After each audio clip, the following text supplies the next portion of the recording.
दोस्तों आज की वीडियो में मैं बताऊंगा कि F1 वीज़ा में क्या क्या चैलेंजेस आ रहे हैं, क्या क्या दिक्कतें आ रही हैं, क्या क्या प्रॉब्लम्स आ रहे हैं।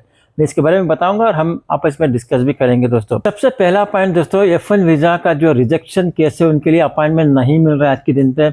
कभी कभी मिलता था इक्का दुक्का, आज के दिन पे तो मतलब बिल्कुल नहीं मिल रहा है। अगर कोई फ्रेश केसेस है F1 वीज़ा का, उनको थोड़ा चांस है मिलने का। जो रिजेक्ट हो चुका है वो अगर अप्लाई कर रहे हैं तो उनको नहीं देखने के लिए मिल रहा है। अब कब ओपन होगा रिजेक्शन केस के लिए पता नहीं, जैसे ओपन होगा मैं आपसे बताऊंगा। तो इसलिए दोस्तों देखिए, ये चैलेंजेस को कवर करने के लिए अगर एक बार रिजेक्ट हो जाते हैं, सबसे पहले तो रिजेक्ट होने का चांस ही मत दीजिए, अच्छी तरह से प्रिपेयर कीजिएगा चाहिए। बाई चांस अगर आपका केस रिजेक्ट हो गया F1 वीज़ा का, तो इमीडिएटली अप्लाई मत करना। 1 महीने के अंदर या आपको 1 हफ्ते में या 2 महीने में क्या चेंजेस हो जाएगा उसमें, फिर भी रिजेक्ट हो सकता है। इसलिए कैसे भी एक बार रिजेक्ट हो गया, बाई चांस आपका क्लासेस मिस हो गए, मैं देखा हूँ कुछ केसेस में क्लासेस मिस हो जाते हैं, उसके बाद अप्लाई करके कोई फायदा नहीं है। देखिए, अगर मान लीजिए आपका केस रिजेक्ट हो गया और इस बार आप अटेंड नहीं कर सकते यूनिवर्सिटी क्लासेस, तो कैसे भी आपको अगले साल से करना पड़ेगा।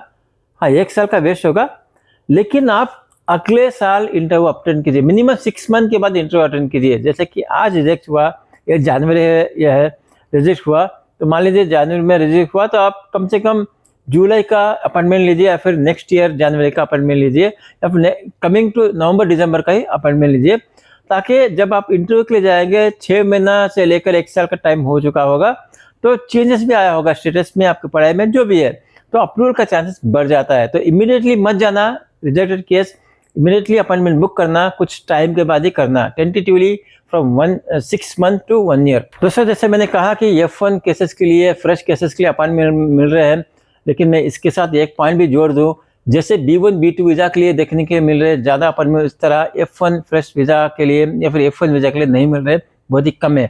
हो सकता है कि बहुत जल्द F1 वीज़ा के लिए अपॉइंटमेंट बढ़ा दे। जैसे मेरे को इन्फॉर्मेशन मिलेगा, अपडेट मिलेगा, मैं आपसे भी शेयर करूंगा। इसलिए बोलता हूं, अगर आप वीडियो पहली बार देख रहे हैं इस चैनल में, तो अभी कभी सब्सक्राइब कीजिए, ताकि ऐसा ही अपडेट्स आपको मिलते रहे टाइम टू टाइम। इसलिए दोस्तों इन सब चैलेंजेस की वजह से मैं यही कहूँगा कि जब आपको एक अपॉइंटमेंट मिल जाता है फ्रेश केस के लिए, अच्छी तरह से प्रिपेयर करके जाइए, अच्छा सा यूनिवर्सिटी शॉर्टलिस्ट कीजिए, जो भी प्रिपरेशन है, बैकअप, फाइनेंशियल जो भी सपोर्ट करेगा वगैरह वगैरह, और आपका जो भी डिग्री में मार्क्स है जो भी है, अच्छी तरह से प्रिपेयर करके जाइए, ताकि फर्स्ट अटेम्प्ट में ही आप क्लियर कर दे, ताकि रिजेक्शन का अपॉइंटमेंट लेने का, रिजेक्शन का केस का झंझट ही खत्म हो जाए। तो मान लीजिए आपको अपॉइंटमेंट मिल गया और इंटरव्यू देने के लिए जा रहे हैं, मुझे पता है कि आप अपना इंटरव्यू तैयारी कर लेंगे, आपको पता है, मेरे से अच्छा पता होगा F1 वीज़ा के बारे में। 2 चीज़ का ध्यान रखना ताकि आप फर्स्ट अटेम्प्ट में क्लियर कर सके। एक तो दोस्तों कि आपको जो कोर्स के लिए जा रहे हैं, जो मास्टर्स के लिए जा रहे हैं, वही सब्जेक्ट आप क्यों लेना है। आप एक सब्जेक्ट चूज किया है, एग्जांपल मान लीजिए कि आर्टिफिशियल इंटेलिजेंस ये है, या फिर मशीन लर्निंग, या फिर मान लीजिए कि मतलब क्या बोलते हैं उसको, कंप्यूटर साइंस, सॉफ्टवेयर डेवलपमेंट, या फिर मैकेनिकल इंजीनियरिंग, वही आपने चूज क्यों किया, वो आपको आंसर करना पड़ेगा कन्विंसिंग के साथ। आपको पैशन दिखना पड़ेगा उस सब्जेक्ट में कि भाई मेरे को मैकेनिकल इंजीनियरिंग अच्छा लगता है, इसलिए मैं वो सब्जेक्ट करना चाहता हूँ और यूनिवर्सिटी से करना चाहता हूँ।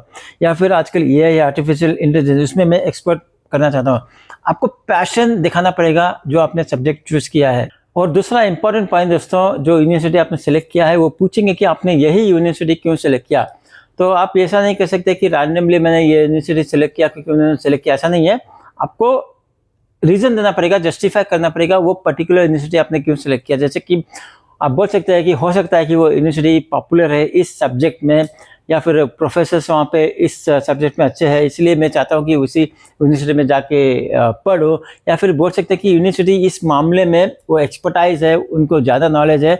मैंने सुना है कि अपने दोस्तों से या फिर कनेक्शन से कि यूनिवर्सिटी में वो अच्छी तरह से पढ़ाया जाता है और वहाँ का रिजल्ट अच्छा है वगैरह वगैरह। जो भी आपको जस्टिफाई लगता है वो कन्विंसिंग आंसर देना पड़ेगा, रैंडम जवाब देने से बहुत मुश्किल है अप्रूव कर पाना। तो दोस्तों यही था आज के लिए, कुछ पॉइंट्स मैं रखना चाहता था कि क्या क्या चैलेंजेस है F1 वीज़ा में अप्रूव होने के लिए, F1 वीज़ा अपॉइंटमेंट में वगैरह वगैरह। तो मेरे मन में जो आया, मेरे हिसाब से जो लगा, मैंने आपसे शेयर कर दिया। क्या आपको लगता है, आपका क्या ओपिनियन है, आप मेरे से शेयर कर सकते हैं ईमेल में या फिर कमेंट सेक्शन में।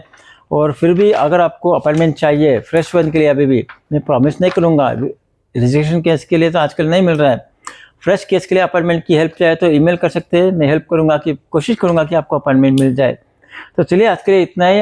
ये छोटा सा वीडियो अच्छा लगे तो लाइक कीजिए, शेयर कीजिए, जो भी F1 वीज़ा का अपॉइंटमेंट लेने के लिए या फिर F1 वीज़ा का तैयारी कर रहे हैं और इस चैनल पे पहली बार आए हो और ये वीडियो देख रहे हैं तो सब्सक्राइब कर सकते हैं ताकि ऐसे ही वीडियो आपको टाइम टू टाइम मिलते रहे। तो चलिए मैं मिलता हूँ आपसे अगले वीडियो में, तब तक टेक केयर, बाय बाय।